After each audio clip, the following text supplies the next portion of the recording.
Hi everybody, this is Jason Campbell. Welcome back to a Mindvalley Live right here on YouTube, where we bring some interesting topics every week where we want to discuss what are the things that are happening in our lives right now, what are the things that are relevant, what are the things that we need to bring more attention to.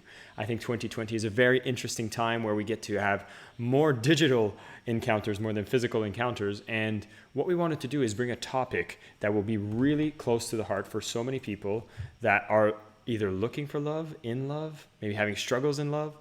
Matter of fact, last week we talked or when we first started this, we started talking about loneliness. Then we started talking about, goal setting. If you had a chance to tune into our previous lives, I was a little nervous for this week because now we're going to focus on relationships. And so for those of you who have attended live, have already been using the comment section, I'd be curious to know, are you currently single? Are you currently in a relationship? Is it going better since things are in quarantine? Or are things more difficult now that you're in quarantine? Definitely use the chat because I'll be able to see all your comments coming through. We'll be able to have an interactive session. And if you're watching the replay, know that we're doing these live sessions regularly where you can tune in on Tuesdays where we talk about these topics and want to make sure we bring the maximum amount of engagements, answer your questions, and really get the conversation moving forward. Because we're going to learn very quickly that when we're talking about relationships, communication is going to be key. And so I want to give a quick heads up to everybody who's here. I'm seeing Nasreen is here, George is here, we have Priya here, we have Akia here. Really thankful to see everybody's popping in and saying hi. This is so fun to do these live streams because I get to interact with you. We're going to do a little more of a Q&A by the end of this one because I'm not going to be the person that has all the answers. I love some of you are being vulnerable, telling me that things are maybe complicated, and that's okay. I see a lot of people here are single, which is great. What I'm going to do is maybe tailor some of the information to be more applicable for the people that are single. And so, is very interesting as we're on this planet, and if you're watching anything about Mindvalley, you're probably someone here on a journey of personal growth. I know for myself, the biggest thing that I love by being a part of Mindvalley is that I'm always looking for more self-awareness. I'm always looking for more self-mastery. And that comes from a sense of self-understanding. So as you're on this journey, you're growing, you're learning, and you're trying to understand yourself better. I'd be curious to know, from a scale of 1 to 10, how much do you understand yourself? 1 being that you have no clue why you do anything, and 10 being absolutely aware of every single one of your behaviors, why you do it, what's its purpose, 100%. So I'd be curious to see from the chat, what is the rating that you would actually give yourself when it comes to your own self-awareness? And quite frankly, I'd probably give myself a 7. I think there's still a lot of room for improvement. I think once you start getting on a journey to kind of self-discover yourself, the more you realize that, I don't know as much, and wow, I have so many more things I need to work on. And that is part of the process and the journey. Now, as human beings on this planet, being spiritual beings, having a human experience, whether that is what you choose to believe, that is my belief, we decide to play life on hard. We're going to be on this journey to try to understand each other. I'm finally seeing the results from the live stream here. I'm seeing most people are going from 8 to 5. I'm seeing a 4 as well. Last year too. Spirit Awakened Tarot. I feel like you might have had some insights happening already this year. Where I was going with this is the fact that, hey, we decided, okay, we're on this journey here to get some self-awareness. We're looking to grow. Let's play this on hard. Let's intertwine with someone. Let's build a relationship with someone else that we don't fully understand. Matter of fact, we don't even understand ourselves. And now we're like, let's go and interact with a human. Let's find someone to be our mirror, our shadow, someone to get closer to and build what we would love to have, a relationship with this person. And let's assume that everything will happen perfectly and we will build that perfect relationship. And already you can probably laugh behind your teeth here, knowing that relationships might be some of the most difficult things to do in the world. Because here you have 2 people where I love admittedly that all of the most, quote unquote, we're the most working on our personal selves here. We're the Mindvalley tribe. And I know for a lot of us, self-awareness is not, I haven't seen a single 10 go up. Even some here, Atharv, I hope I said your name correctly. Atharv meditates daily and is still at a 6. So we have a limited understanding of ourselves. When we start adding someone else that also have a limited understanding of themselves, imagine the confusion that happens, the disagreements that happens, the conflicts that happen when we start to assume what we think about the other person. Where if our self-assessment is a 6, how much do you think we know the partner that we are attracting into our lives? Even less than that, but we like to assume we know more. And this is a source of a lot of the conflicts. Now, I'm not here to advocate that getting into a relationship is a bad idea if you want to get into having the most fulfilling and rich life. Matter of fact, the fact is, if we are here on a spiritual journey to grow, to learn about ourselves, true or false, when you're in a relationship, does that partner end up being the person that can tell you the most about your flaws, about your strengths? They seem to be a mirror that can just reflect back to you what you already are. And does it get annoying or frustrating when that happens? Or maybe you actually look at it and you realize the gift that it comes to you. Or maybe it just finds that the person you fell in love with the first week and everything was sunshines, rainbows, butterflies, and unicorns, now suddenly becomes the perfect person to know what your triggers are. This is the journey of the relationship. And here in 2020, we thought it'd be a very interesting episode to do, because when quarantine hit, maybe the dynamics changed a little. Now, of course, I've seen a lot of people here might have actually stated that they are single, but trust me, this is going to be very insightful as well if you're looking to attract the right person, and knowing that the moment you have that right person, you're going to be able to be more aware of how we behave. And so I would like to stress the fact that when you are in a relationship, it is actually a vehicle to accelerate your growth, because you're going to be with someone else, and you will usually be attracted to someone who will have all of the same types of dynamics that you seek in for yourself. You will first be attracted into what you find in the other. And so those sparks at the beginning are going to be all beautiful. And in the moment you start getting more outside of the honeymoon phase, you'll start to realize that all of these things, these insecurities, these lacks that are inside are going to be triggered even more. And that's where the growth begins. Is it the most comfortable choice? Probably not. Is it the one that leads to most growth, the most insight, the most transformation? More than likely, yes. And so there is so much beauty out of that. Life becomes beautiful. Songs have been written. It's all about love. It's all about relationship. Yet here we are, and whatever plans we had at the beginning of 2020, I've already seen some parodies exist where, we all start like 2020 is going to be a beautiful year. I know with my partner, we were like, we're going to travel. We're going to go do incredible things. We have these amazing plans. So I'd be curious to know, for those watching here, how many of you were in a relationship, had some incredible plans, might have not been able to execute on those plans with their partner as soon as these quarantines hit, and world took a bit of a side turn. And now, this is what's fascinating. Now, when things aren't going perfect, when things were going perfect, it was easy. If you would get into an argument or so you'd get into a fight, what could you do? You could actually ease off the fire. You could actually move backwards, be like, hey, hold on. We're in a discussion, and depending if you're a fighter or a flighter, you could actually leave the room, be like, I need some space. And then you would leave, and you would find a space where you could breathe, recollect your thoughts, meet with other people. Yet when quarantine hits, now it's like, I can only go to that room. I can't go too far. I can't get that space. Matter of fact, we're all on top of each other with less space, less distractions, less opportunities to fill our schedule with things that might not make us face the reality of any issues we have within the relationship. Our numbing mechanisms, our addiction mechanisms, our distraction mechanisms have all been taken away.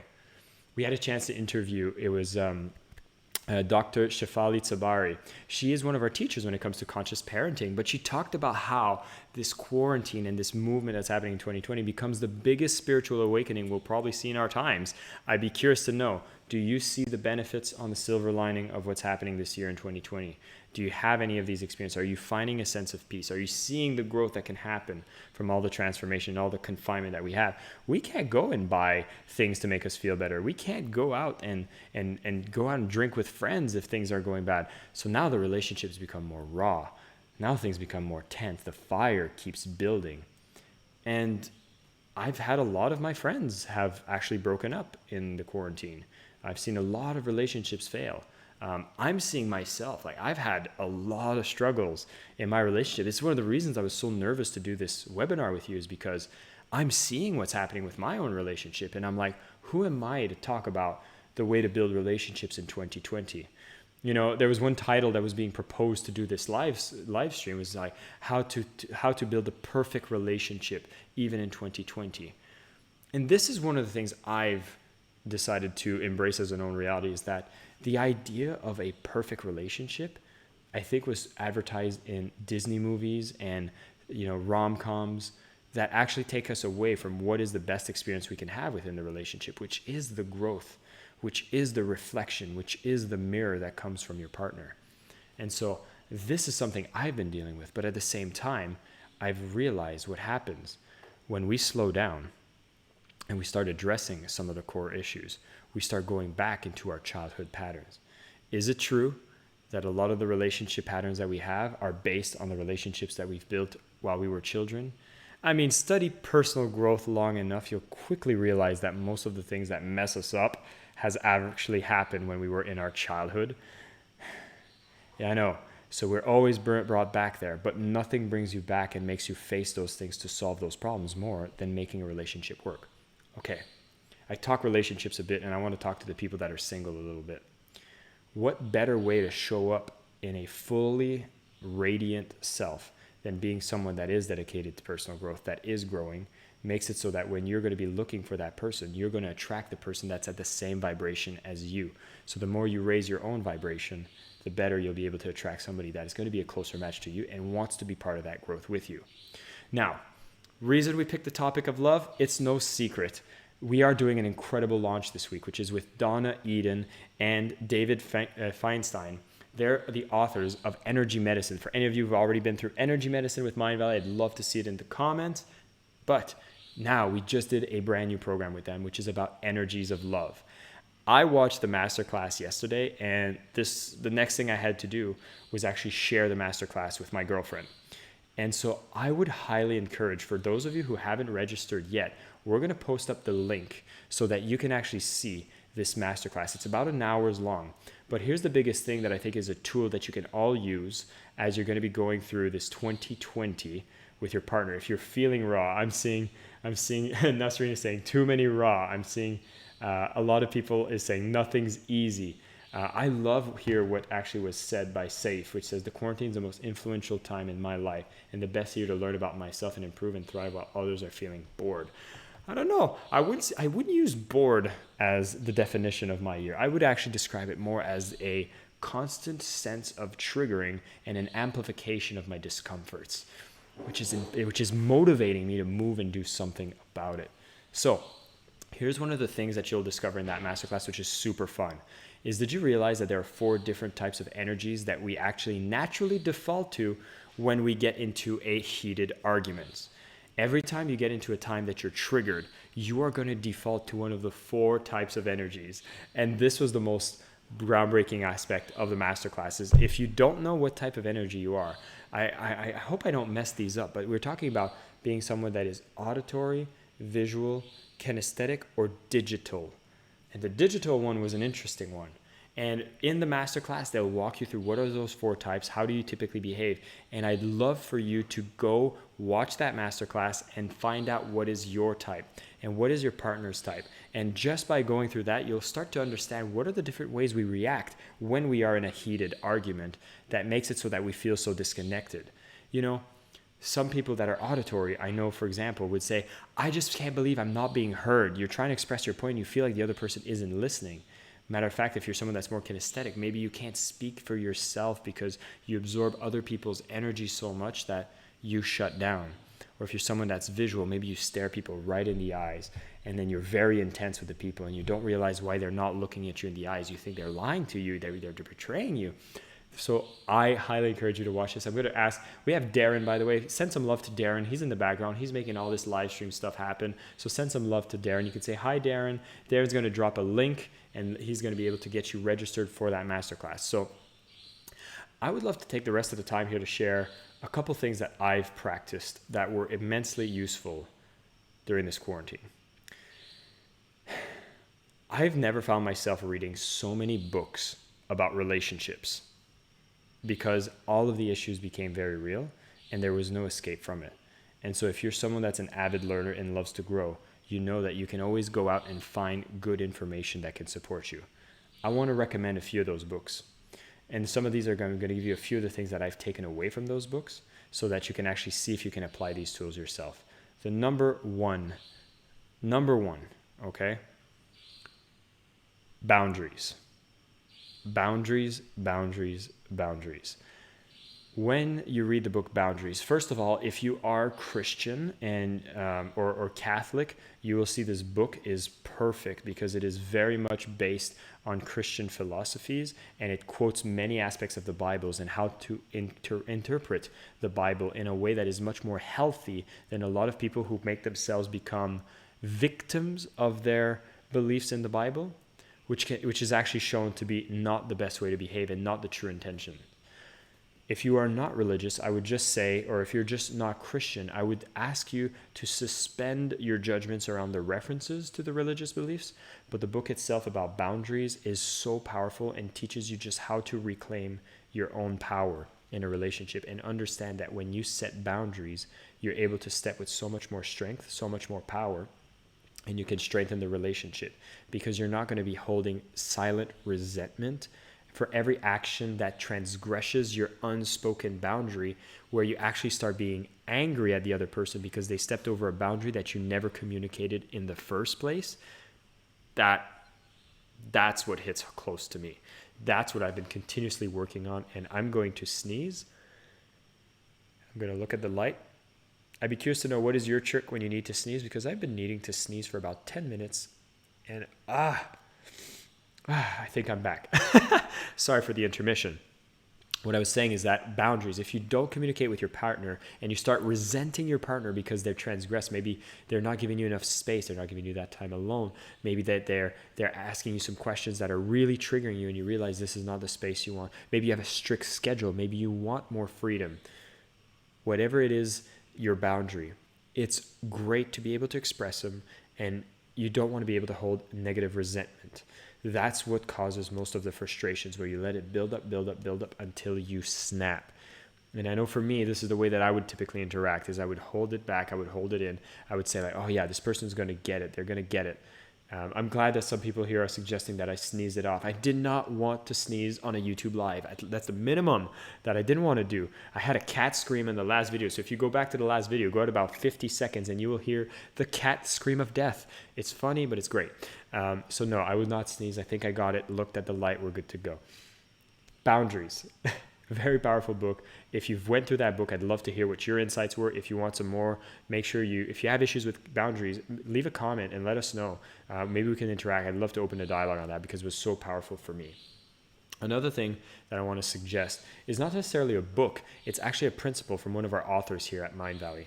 I got a chance to interview John and Missy Butcher. For any of the life book students here that are here, you've probably went through all the different categories. And if there's one thing John and Missy do very, very powerfully, is their relationship category. They sit down and they decided together, what is it that they believe in that makes a good relationship? What is the vision they have for themselves? Why is it important for them? And what are the strategies they'll get there? My God. Darren, you're going to have fun editing this because I keep needing to sneeze. And I'm going to cry because I'm holding in. So John and Missy Butcher, what they do is they actually define their beliefs. And one of the things they've done, which is something I would ask you as a powerful question, because sometimes I don't answer this as enthusiastically as I always see John Butcher answer this and Missy answer this, which is they put the belief that the relationship comes first on everything. They are always putting the relationship before the kids, before the career, before anything. The relationship is number one. Now for the women watching, and I would say John and Missy Butcher have a very traditional relationship, like man and woman. So I will use that as an example from a masculine and feminine perspective. So what I would say is for the watchers who identify as feminine energy and are attracted to masculine energy, how would you feel if you would feel the person with a masculine energy tell you that you are my number one priority through anything, through no matter what, and we're going through this together, we're going to build something incredible, and we're in for the long run. This is a lifelong journey, and I'm here with you. What type of emotion would happen? All of the anxieties, all of the distress, all of the quote-unquote craziness that can sometimes happen usually comes because there's a lack of commitment from one of the two partners. We have a foot in, but we kind of have a foot out. And when you go through the principles of life book with John Missy Butcher, you realize what does it take to go all in, to make that relationship a priority, and realize that when bad times come and you know that you're both in at 100%, you're going to work through some magical things and you're going to grow incredibly. I thought that was a powerful revelation, and that's a powerful decision to make. I would encourage you, especially while you're here, realizing that 2020, it's a hard year. It's a really hard year, and you're going through it together. Matter of fact, you're going to have something with this partner that you're in right now, which could be the one for the rest of your life, could be the one for now, it could be the one that you're seeking. But the matter of fact is that this is a unique time where you're going to go through some unique challenges, and you are never going to forget going through the growth that you went through in 2020 with a partner. You're going to learn more about yourself, you're going to learn more about your preferences within the other, and you're both going to grow together, or you're going to grow yourself as you witness your own emotions going through this. So these are the big things I wanted to share. Matter of fact, it's interesting. I started by saying I was very nervous about giving this class because I'm a student just like you. And, I'm very blessed because I actually get to use the products like mentoring. If those of you are already signed up to mentoring, I saw there's over 5 different episodes that are all about building great relationships. I want to give you a tip from one of the episodes with Ariel Ford, and she talked about building an amazing relationship. And this is a very powerful tactic that you can use. So if you're looking for a prescription, how to build this, because so far you must have realized that there is not a single prescription. You just have to understand that there are ups, there are downs. You're going to be dealing with higher frictions. 2020 is going to make that even juicier. But here's a couple of things that you can do that can make things better, because you often lose sight of the long-term love and appreciation and things you want to build together during the short-term temperament triggers, traumas that come up, that get pulled out from the mirror that we look at. And one of them is a very simple tool. So if you want to heal the relationship, I don't want to say someone else did something bad to you, maybe you did something bad to another, but here's the tool. The tool is very simple. Every single day, identify 5 things you appreciate in the other person.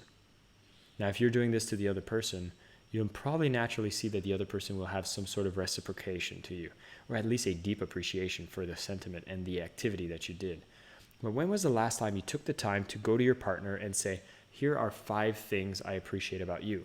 For the single people watching, definitely practice this with yourself. If you're not already doing a gratitude practice, this is where it starts. What are the 5 things that you love about yourself? Because the more you express love to yourself, the more you open yourself to shine and radiate and be able to attract the right partners as well. I thought this was really, really powerful. Another thing is, if you haven't signed up to the masterclass yet, we're going to be able to give you guys a chance to sign up to that link. Darren's going to throw that up in the chat. And I want to make sure that you learn what your energy type is. And they even share in the strategy in the masterclass, which is actually, how do you stop asking for your partner to take care of your emotional wounds? See, a lot of times we build dependency with our partner, and every time our feelings are hurt, we blame another person. And now in this masterclass, they teach a system using EFT tapping that actually allows you to reprogram yourself and realize that you are strong, you are capable, and you can take care of yourself.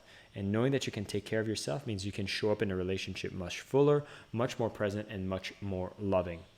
Because I want to close off on this is, as I'm on my own journey, I'm learning my own things. I'm in a relationship myself, and these are the discoveries that I'm doing day in and day out, is I'm always taking the time and I'm trying to see, how is it that I can take responsibility for everything good and everything bad that happens around me.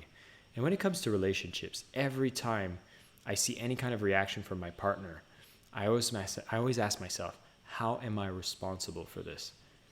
And when you do this, I know it's a very stoic type of practice, but if you take radical ownership about every single thing that happens in your reality, and news alert, our entire reality is created by ourselves. So whatever it is that we experience is a reality that we fabricated. So yes, we are responsible for the goods, the bads. And so I'd be curious to ask you, what is it that you can take as an extra step to realize I am responsible for this? Even if something negative happens, you can start thinking about, why did this happen to me? What was the boundary that I needed to actually express better? What is the signal that this is sending me for any changes I need to make if it's that kind of circumstance? And I wanted to close off this session with a quote from one of my favorite authors at Mindvalley, which is Neale Donald Walsch. Neale Donald Walsch actually says that one of the conversations with God, God once said, I have sent you nothing but angels, which means every single interaction you have in your life, the relationships you've built, the relationships you've had, the relationships you will have, every single one of them is an angel that has come into your life to teach you a lesson and to guide you towards a better place. And so sometimes these lessons are beautiful, sometimes it can be painful. But when you come from that lens and realize that you can take radical responsibility at the same time, you'll be going through 2020 with not without your own, bumps and scratches, but you're definitely going to come off with a new strength on the other side that will build you to be so resilient, so powerful, so ready for love, so much more loving, so much more strong with your partner. And you'll be able to discover a lot more of who you are in the process. Because again, as we said in the beginning, I feel like we're here on a discovery session to learn more about ourselves. If you are in a relationship, you get to stand with a powerful mirror. And with that mirror, you get to learn more and you get to grow together. It makes the whole journey just a little more juicy. And so I hope this was helpful. Quite frankly, I would urge every single one of you that is watching this, register to that masterclass. Whether you join the Energies of Love program or not, that masterclass was one of my favorite that I've seen in a long time. And I've watched pretty much every masterclass at Mindvalley. You don't want to miss that one. It's airing all week and it's about an hour long. You're going to discover what is your energy type? And as soon as you know what your energy type is and what are your default strengths and weaknesses, as well as the ones of your partner, you're already going to bridge some of the miscommunications that usually happen. It's going to be so good. So I urge you to go check this out. Now, we're going to be closing this very shortly. And here's something you'd want to make sure is, as we're going to be closing this, I'm going to put an end screen so that the people who are watching the replay, this will be the end of the session. But for those who are here live, don't go away because I'm going to come back and I'm going to actually come and interact with you and answer your questions. So I don't want you to leave after the end slate. Stick around, ask any questions you have, and I want to open the dialogue. I want to have a conversation because guess what? Some of you might have the answers that I'm looking for, which is also the answers that a lot of other people that are watching are looking for. So tribe, stick around. If you're watching the replay, join next time where we're going to discuss a brand new topic next Tuesday. And thank you so much for watching. I hope this was useful. Go sign up to that masterclass. And for those who are live, stick around after this slide.